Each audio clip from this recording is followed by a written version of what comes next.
Olá, eu sou o psicanalista, educador e escritor Geraldo Peçanha de Almeida.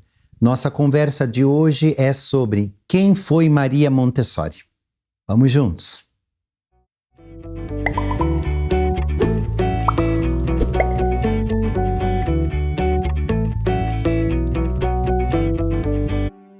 Maria Montessori, a primeira médica italiana, a primeira mulher a se tornar médica na Itália, a segunda mulher a ser médica na Europa, e foi uma mulher que nasceu no século XIX e morreu no século XX. Nenhuma teoria se confunde tanto com a sua criadora quanto a teoria montessoriana. A história, a vida de Montessori se traduz na teoria que ela criou, na metodologia que ela desenvolveu e no trabalho que ela edificou ao longo da vida. Montessori foi mãe solteira, sofreu muito sendo mãe solteira numa Itália governada por Mussolini, de onde também partiu grande parte do sofrimento dela. Montessori também sofreu bastante pela escolha de ser médica perante o pai e mais tarde sofreu novamente pela escolha de deixar de ser médica perante o pai, a família e a sociedade que ela havia enfrentado e se dedicar plenamente à escola. Foi Montessori que acreditou em crianças que não tinham condições de escolarização, que estavam colocadas à margem da sociedade, quase sempre crianças pertencentes às classes trabalhadoras, e foi também Montessori que conseguiu resultados melhores nos testes oficiais com essas crianças oriundas das classes trabalhadoras, numa Itália que não acreditava nessas categorias ou nessas classes. Montessori passou a vida se dedicando à criança, à construção de metodologias e à construção de um novo pensamento à criança. Curiosamente, Montessori morre e é sepultada na Holanda, também num cemitério de crianças. Essa mulher que, ao observar as fotografias ou as ilustrações ou as imagens que nós temos dela, ela nunca está mais alta que as crianças. É possível sempre observá-la sentada ou abaixada na altura dos olhos da criança. Isso faz parte do pensamento dela, cuja criança é o centro da perspectiva do olhar, do pensamento e da construção. Não se trata simplesmente de um gesto de abaixar para estar na altura da criança, mas de um gesto pedagógico, democrático e, sobretudo, cósmico, nas palavras dela, cósmico, interdependente entre a criança, o contexto social e o mundo que se amplia diante da criança. Essa teoria montessoriana põe a criança no centro da vida escolar, no centro da vida educacional, no centro da vida pedagógica, e é esta experiência montessoriana que leva a criança à construção da autonomia. Esta construção de autonomia, para mim, é o ponto mais importante do trabalho montessoriano. Não há, a meu ver, nenhuma outra teoria capaz de, no século XXI, construir ou dar condições da construção de autonomia na criança que a teoria montessoriana. Primeiro ponto da teoria montessoriana é o ambiente organizado. Todos os educadores, quando se deparam a primeira vez com uma classe, com uma sala de aula montessoriana, se assustam ou se surpreendem. Tal fato acontece porque, numa sala de aula montessoriana, nós temos inicialmente a observação de que todos os materiais estão disponíveis para a criança. Os materiais são colocados de maneira organizada, porque, segundo Montessori, a aprendizagem pressupunha a organização. Acho bastante interessante para pais e educadores no século XXI pensar a partir dessa afirmativa de Montessori. A aprendizagem necessita da organização. Por isso, tantos materiais montessorianos necessitam ser organizados no concreto, na manipulação.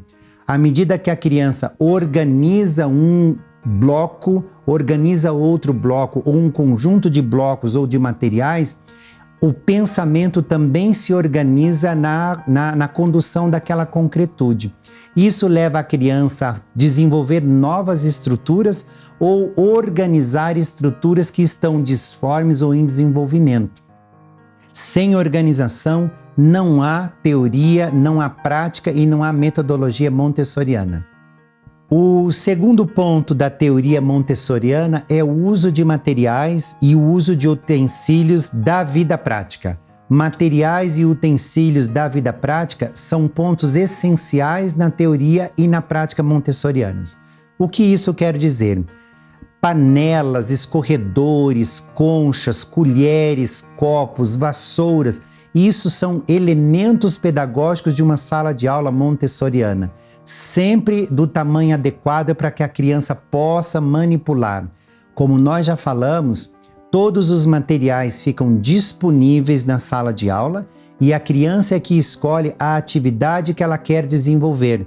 Por exemplo, a criança chega na sala de aula e escolhe trabalhar com a louça da cozinha. Então ela vai abrir o fogão, os armários, vai lavar, vai organizar, vai limpar, vai fazer exatamente aquilo que ela pensa ser o trabalho da vida cotidiana, o trabalho da vida prática.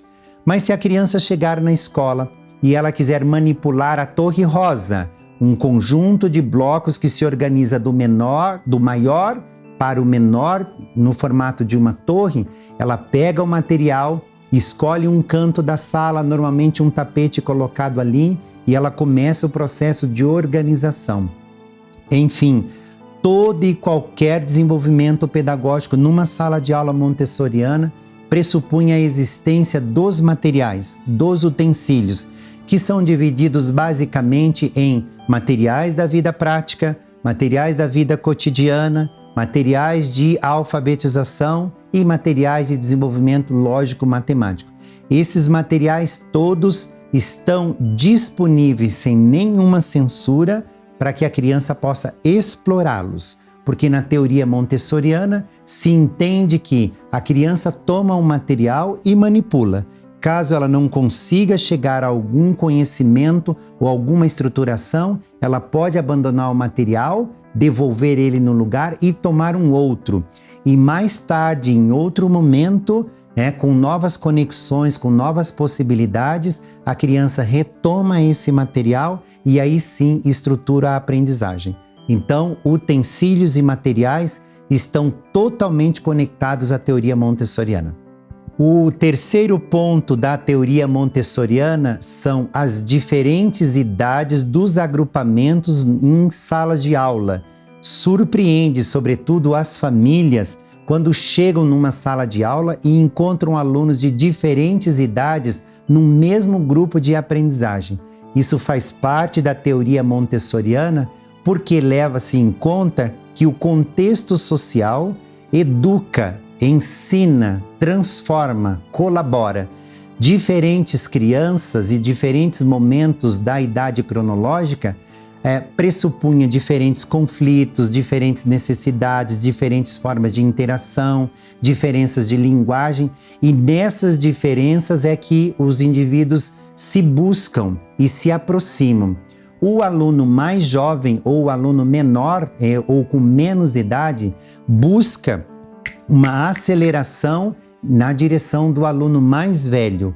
O aluno mais velho busca uma retransmissão ao aluno mais jovem e assim, de uma forma compensatória entre um e outro, vai se desenhando um ambiente saudável.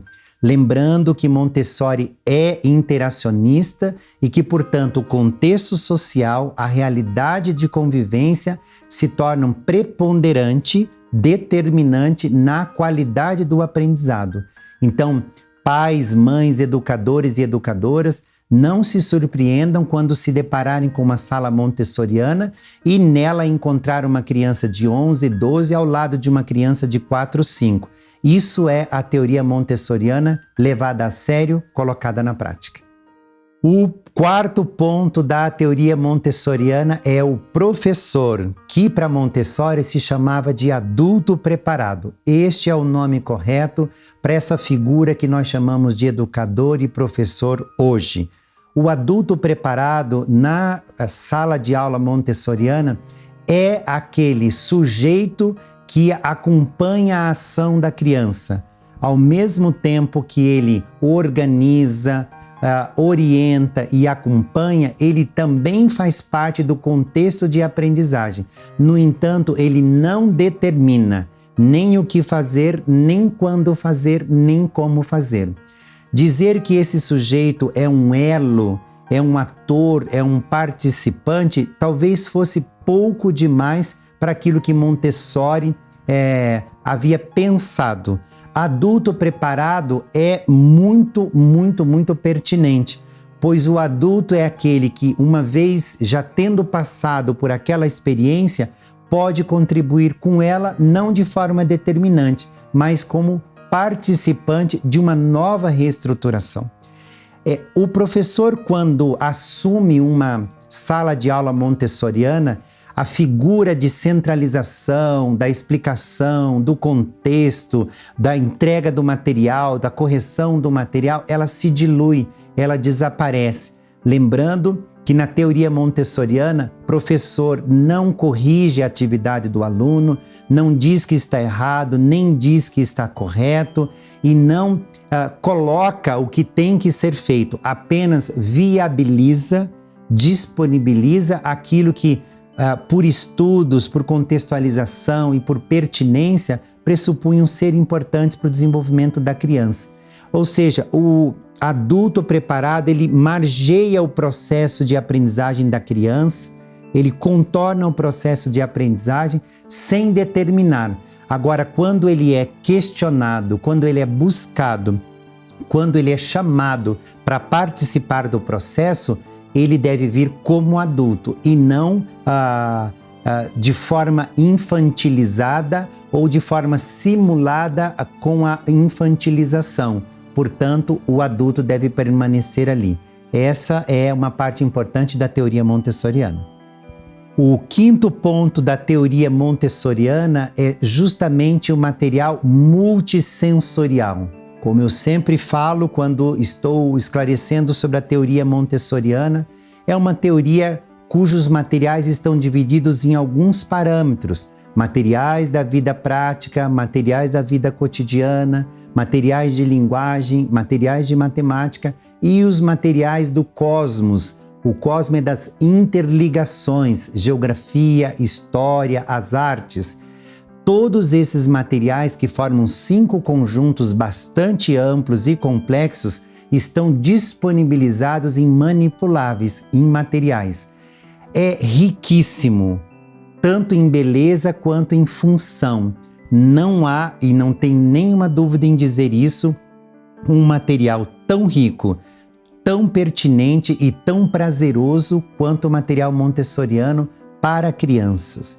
É um material muito estudado, muito desenvolvido e atualizado desde a morte dela por meio de infinitas instituições sérias pelo mundo inteiro que continuaram e continuam pesquisando, aprimorando e desenvolvendo os materiais deixados por Montessori.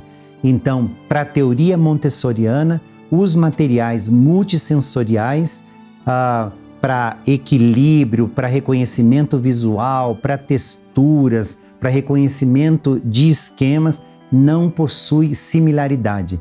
Belos, práticos, objetivos e, sobretudo, bastante pertinentes à criança do século XXI. O próximo ponto da teoria montessoriana é justamente o aluno trabalhar por tempo indeterminado na atividade que ele escolhe. Isso significa exatamente um aluno dentro de uma sala de aula ou de uma escola montessoriana, ele pode trabalhar o tempo todo com um único material e com ou sem o auxílio de amigos ou do adulto preparado. Essa condição ela é muito importante porque a criança precisa se reconhecer capacitada para desenvolver aquela atividade ou se reconhecer necessitada daquela atividade. Portanto, determinar quanto tempo e com quem e da forma como desenvolver aquela atividade não faz parte ou não faria parte de uma escola ou de uma atividade montessoriana, uma vez que a construção da autonomia é o valor maior para Maria Montessori. a autonomia é um exercício e, como exercício, precisa da prática. Portanto, a capacidade de escolher ou a liberdade dela, de desenvolver e de permanecer são pontos importantes na ação da criança durante a aula numa escola montessoriana. O próximo ponto da teoria montessoriana é justamente a convivência ou o respeito dos alunos com os professores.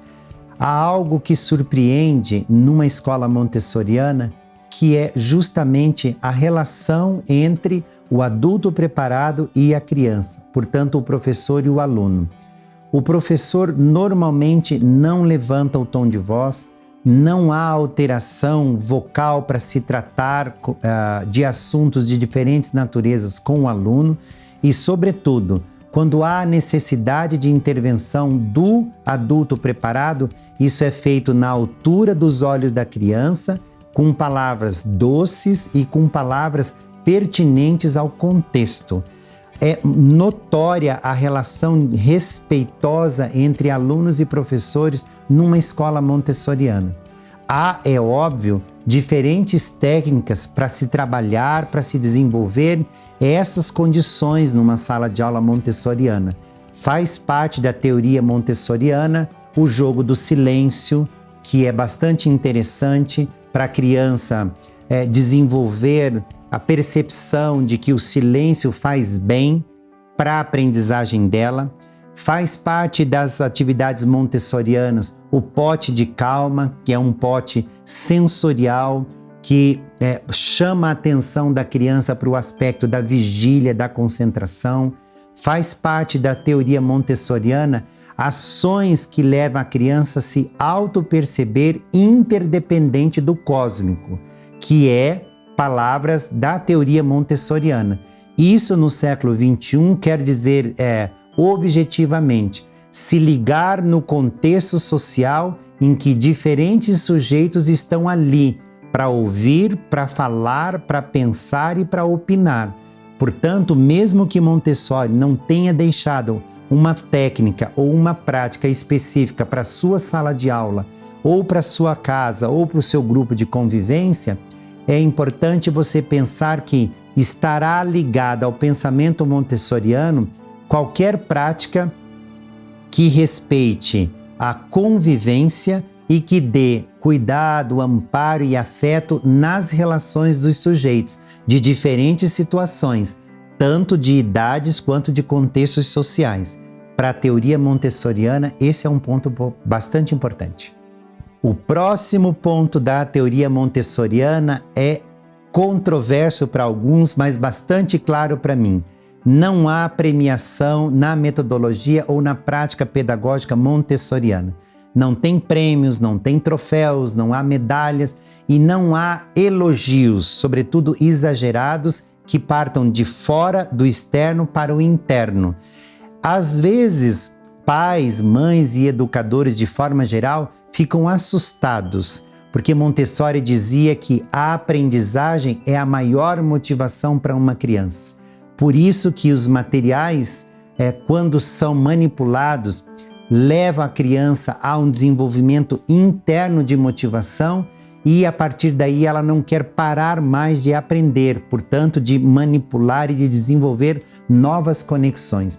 Montessori era convicta de que a motivação precisa ser interna, do próprio sujeito. É ele quem tem que se automotivar e se vangloriar ou reconhecer-se no orgulho e na vaidade saudáveis por algo ter sido edificado por ele. Mas premiar por alguém ter feito isso, elogiar por alguém ter feito isso, cuidado, não faz parte da teoria montessoriana. Lembrando que Montessori é interacionista e, portanto, parte-se do princípio de que o indivíduo precisa se interagir ao meio e equilibrar-se com ele, que é a visão cósmica. E não podemos esquecer que Montessori é bastante influenciada por Freud e por Piaget, portanto, desenvolvimento emocional, psicanalítico ou psicológico, ao mesmo tempo orgânico, biológico. E essa confluência Uma delas, porque Montessori tem muitas outras influências, acontece o pensamento montessoriano. Criança tem que se automotivar e a motivação de uma criança é o aprendizado. Vamos pensar nisso. Tudo na teoria montessoriana precisa ser compreendido com calma, sem exageros. Tanto essa questão dos elogios ou das motivações externas, quanto as questões de relação de professor e aluno. Muitas vezes as pessoas, de forma apressada, querem dizer o professor não tem papel preponderante na teoria montessoriana. Isso não é verdade. É porque o professor contorna, ele emoldura a aprendizagem, não centraliza. Outras pessoas dizem, um profissional, um professor, um educador montessoriano não faz elogios para as crianças e é muito importante a criança ser elogiada. Sem exageros, é que para Montessori o maior elogio, a maior motivação é a aprendizagem. Por isso que o último ponto da teoria montessoriana é justamente este. A felicidade faz parte do método montessoriano. Nas escolas montessorianas, as crianças são felizes, são cordiais, são delicadas, elas se envolvem, se encantam, se respeitam. Tudo isso é um desdobramento de um método que considera que todas as relações estão interligadas e não individualizadas. Pensemos nisso. 6 princípios da teoria montessoriana.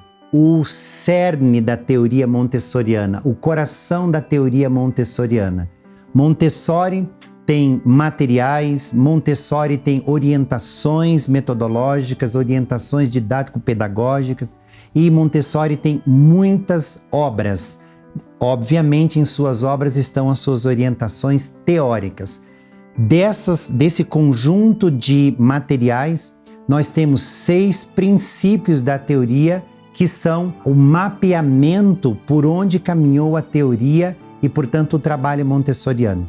O primeiro deles é justamente uma informação que unifica todos esses 6 princípios. Montessori tem como primeiro princípio a educação cósmica. Essa palavra educação cósmica significa educação organizada. Cosmos é em oposição a caos. Caos desorganizado, cósmico organizado. Qualquer educador, qualquer pai ou mãe entenderão o princípio educativo de Montessori a partir dessa afirmação dela. Tudo que se difere do caos é o cosmo, e tudo que é cosmo é educação cósmica. Por isso é que o primeiro e, ao meu ver, o mais importante princípio da teoria montessoriana é justamente permitir ou pressupor ou trabalhar para que toda atividade educativa seja cósmica, interdependente, organizada. Isso significa, quando a criança estuda biologia, ela vai com uma lupa no tronco de uma árvore, olha as formiguinhas, os bichinhos subindo na árvore e segue observando aquele micromundo com pequenos animais ampliados pela lupa. Ela vai percebendo o que está acontecendo no tronco daquela árvore. Num certo momento, ela olha para cima, percebe as flores. Na ponta do outro galho, ela percebe frutos. Logo abaixo da árvore, ela percebe um animal comendo aquele fruto.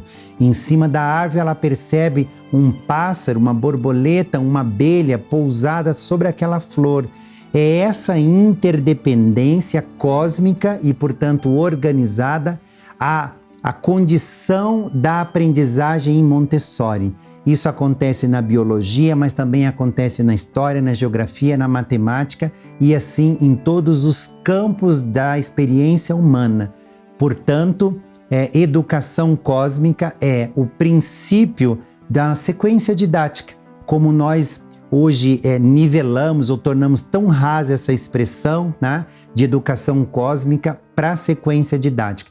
Não são iguais, mas a relação é bem parecida, com mais profundidade, porque o cosmo é uma organização plena, né? Infalível, infinita, ok? Portanto, educação cósmica, o primeiro e o mais importante dos princípios montessorianos.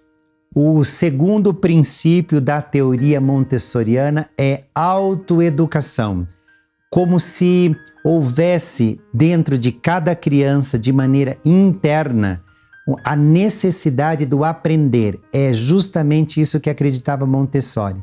Para ela, a criança nasce plena do desejo da aprendizagem. Qualquer criança, quando é colocada em qualquer contexto, vai desenvolver qualquer nível de aprendizagem. Portanto, com ou sem limitação, com ou sem alguma necessidade de adaptação de material, com ou sem qualquer que seja o mecanismo ou o instrumento, sempre haverá aprendizagem. Montessori rompe com a ideia de que a criança não pode aprender por N fatores e, pelo contrário, ela defende ao longo de toda a sua vida uma criança que aprende porque é criança e é criança justamente porque aprende. A autoeducação é o princípio, por isso que a gente vai entender a sala de aula montessoriana cheia de recursos, cheia de materiais, de manipuláveis, e a criança escolhendo ao seu tempo, do seu modo, o que fazer e como fazer. Porque o desejo está movendo a criança rumo a essa aprendizagem. E esse desejo ele não se esgota, ele não se realiza. O desejo vai sempre manipulando ou movimentando a criança rumo ao infinito. E é isso que transforma a criança. O segundo princípio da teoria montessoriana é importante e bastante salutar. O terceiro princípio da educação montessoriana é a educação como ciência. Montessori trabalhava e lutava bravamente para que as atividades pedagógicas com seus alunos fossem baseadas todas em ciência. O que isso quer dizer? Levantamento de hipóteses. Numa sala de aula montessoriana, num grupo de alunos que faz parte de uma escola montessoriana, o levantamento de hipóteses é muito importante. Quando a criança observa a hipótese, ela pode tentar fazer sínteses. E dessas hipóteses que dão origem à síntese, surgem novas hipóteses, novas desconfianças, e essas desconfianças vão movimentando a criança à frente, além daquilo que ela está trazendo naquele momento. Ciência é tão somente isso. Estou simplificando a ciência para que possamos todos entender. Ciência é investigação, é probabilidade, é levantamento de hipótese. Coloque a criança diante de um universo ou de um pequeno universo ou de uma pequena fatia da natureza e ela começa a desconfiar que a formiga entra por um buraquinho levando um pedacinho de grama. Como que isso vive lá dentro? Para onde vai aquela grama? Do que é feita aquela grama depois? O que será feito com aquela grama? Por que entram tantas formigas e aquele lugar não se preenche? Por que não há superlotação? Como seria lá embaixo, naquele buraquinho cheio de formigas? Há outros animais que vivem no mesmo lugar? Esta curiosidade leva a criança ao levantamento de hipótese. E essas hipóteses é o que move a criança rumo a um desenvolvimento intelectual e cognitivo muito satisfatório. Certo momento eu estava num lugar do mundo trabalhando e eu encontrei um grupo de crianças que tinham um problema sério para ser resolvido. Elas tinham um pequeno laguinho na frente da escola e neste laguinho viviam alguns peixes. No entanto, naquele dia caiu naquele laguinho uma tartaruga. E eu, assim que cheguei lá, disse para elas: e agora, o que vocês vão fazer? Porque a tartaruga não podia ficar naquele laguinho, tinha que ir para um outro lugar, o lugar da tartaruga. E eu disse: então nós temos um problema. Ele virou para mim e disse: não, nós não temos um problema. E eu disse: e por que não teríamos um problema? Ele me disse: temos um problema quando temos abelhas.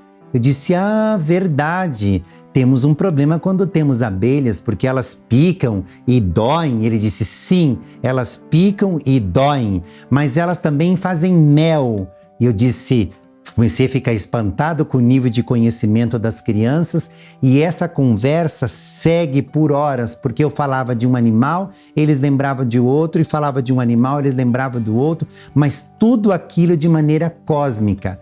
Um lago onde havia caído uma tartaruga e eu fui falar do perigo. Perigo, quem apresenta é a abelha e a abelha também é quem faz o mel. Então, a visão que essas crianças me trouxeram naquela situação contextual da qual eu me interagi, demonstra que o pensamento da criança não está no lago simplesmente dos peixes, está no cosmos. Essa é a organização, esse é o princípio, um dos princípios da teoria montessoriana. Educação como ciência, e ciência é mover-se para frente.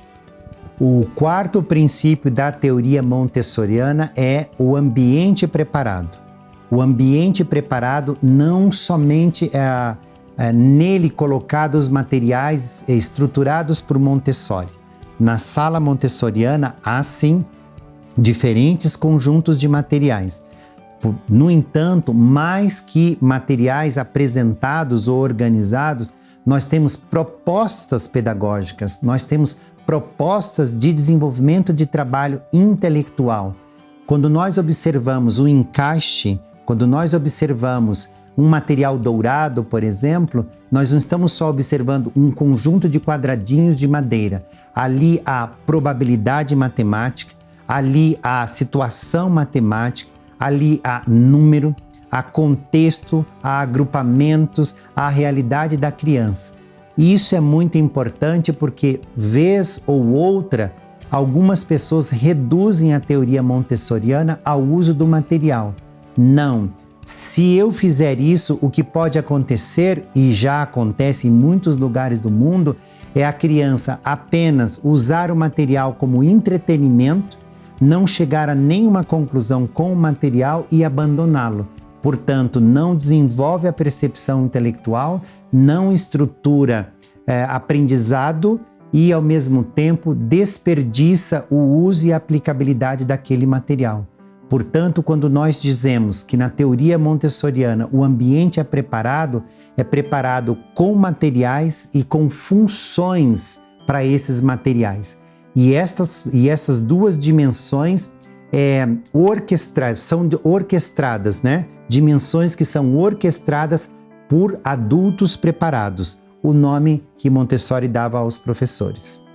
O quinto ponto da teoria montessoriana é o adulto preparado ou professor preparado, né? No século XXI já chamamos de professor. Esse sujeito que ocupa esse lugar num grupo de aprendizagem numa escola montessoriana, ele de fato é alguém cuja atividade pedagógica está coordenada por uma ação teórica libertadora. Montessori acreditava que esse adulto poderia ajudar a criança na construção da sua autonomia, portanto da sua liberdade. Qualquer educador que pense, ou qualquer pai ou mãe que pense em ajudar a criança rumo a essa construção de autonomia e a essa liberdade, deve pensar que liberdade é construção de autonomia e, portanto, a autonomia passa a ser sine qua non em todas as situações. Por exemplo, Montessori tem um material da vida prática, material da vida cotidiana, pratos, panelas, copos, vassouras. Se a criança de fato manipula esses materiais dentro de uma sala de aula como uma simulação da vida real, é óbvio que ao chegar em casa ela também terá o desejo de manipular, de interagir, porque o contexto está apresentando os materiais. E se a criança tem esse desejo, a família precisa observar, acompanhar e permitir. Então não dá para ser montessoriano na escola e em casa não ser nada, não fazer, não ter a construção da autonomia ou a finalização da construção da autonomia. Como Montessori mesmo diz, a educação é cósmica, portanto organizada. Todas as dimensões da vida são interdependentes. O que casa, escola, pai, educador, família, todos fazem, leva a criança rumo a essa construção autônoma.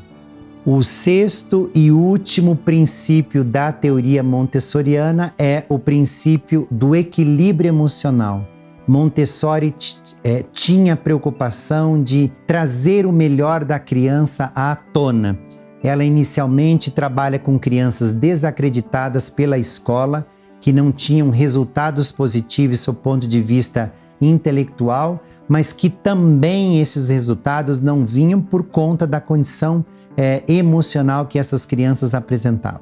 Ela é influenciada também por Freud, por Piaget, por Pestalozzi, entre tantos outros educadores, Rousseau e outros educadores, e a grande maioria dessas suas influências coloca a criança como ponto central da escola, do desenvolvimento. E esse equilíbrio entre corpo e mente é um ponto importante, ou preponderante na teoria montessoriana. Relacionar-se com o adulto com a criança na mesma altura, de igual forma, com a mesma condição de postura e posicionamento, faz parte do pensamento montessoriano. Os materiais criados por Montessori. Montessori e sua teoria e, obviamente, os materiais criados por ela. Todo educador, todo pai, toda mãe que conhece ou que se depara com a teoria montessoriana se surpreende com a quantidade de materiais construídos por ela. Muitos materiais, de fato, ela deixou pronto, deixou preparado, deixou estruturado. E outros materiais foram sendo desenvolvidos por diferentes institutos ao longo da história até os dias de hoje. No entanto, não importa se Montessori desenvolveu esses materiais ou se a teoria montessoriana seguiu desenvolvendo esses materiais, o próprio filho de Montessori também trabalhou arduamente na organização de muitas dessas coisas deixadas pela mãe. O que nos importa é que todos esses materiais estão organizados em 5 grupos diferentes. O primeiro grupo de material são os materiais de vida prática, de vida cotidiana. O segundo grupo de materiais são os materiais sensoriais. O terceiro grupo de material são os materiais de linguagem gráfica, de alfabetização. O quarto grupo de materiais são os materiais de matemática ou de raciocínio lógico-matemático. E o quinto grupo de material são os materiais de vida cósmica ou de conhecimento cósmico, história, geografia e tantos outros. Esses materiais estão agrupados em grandes grupos, no entanto, eles são interdependentes, porque a própria teoria diz que todo e qualquer aprendizado da criança se dá de maneira cósmica. Então, esse quinto e último grupo, materiais de conhecimento de mundo ou materiais de conhecimento da vida cósmica, que é da vida organizada, em oposição a caos, que é a vida desorganizada, tudo em Montessori é cósmico, portanto, interdependente, organizado, num conjunto muito maior. Surpresa sempre acontece quando pais e educadores se deparam com esses materiais. No caso do primeiro grupo, os materiais de vida plena, de vida cotidiana, incluem tudo que existe na nossa vida, desde baldes, peneiras, vassouras, colheres, fogões, objetos de cozinha, de banho, pentes para cabelo, até mesmo os materiais que nós utilizamos na escola, né? Materiais de vida cotidiana são colocados à disposição da criança na sala de aula e com esses materiais a criança vai simulando a vida plena, e nessa simulação da vida plena ela descobre estruturações de pensamento. Portanto, vamos imaginar que uma criança receba um conjunto de guardanapos, de panos de prato, de tecidos para ela organizar na cozinha. E ela se pergunta, mas a minha mãe tem roupa no guarda-roupa, e aí onde eu coloco esses panos para secar os pratos, para limpar a mão? É no guarda-roupa lá no fundo ou aqui no armário da cozinha? Nem toda casa tem uma coisa, nem toda casa tem as duas coisas. Então, a forma como a criança levanta hipóteses faz parte do pensamento montessoriano. Lembrando que A educação como princípio de ciência é da teoria montessoriana e o levantamento de hipótese é a ciência em Montessori.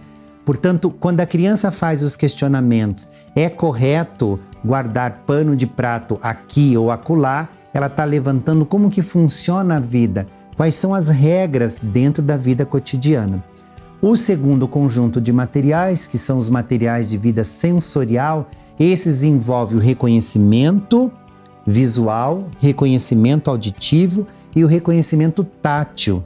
Portanto, texturas, cores, formas, isso tem de maneira abundante dentro dos materiais estruturados por Montessori. Talvez o mais rico deles seja justamente os materiais sensoriais.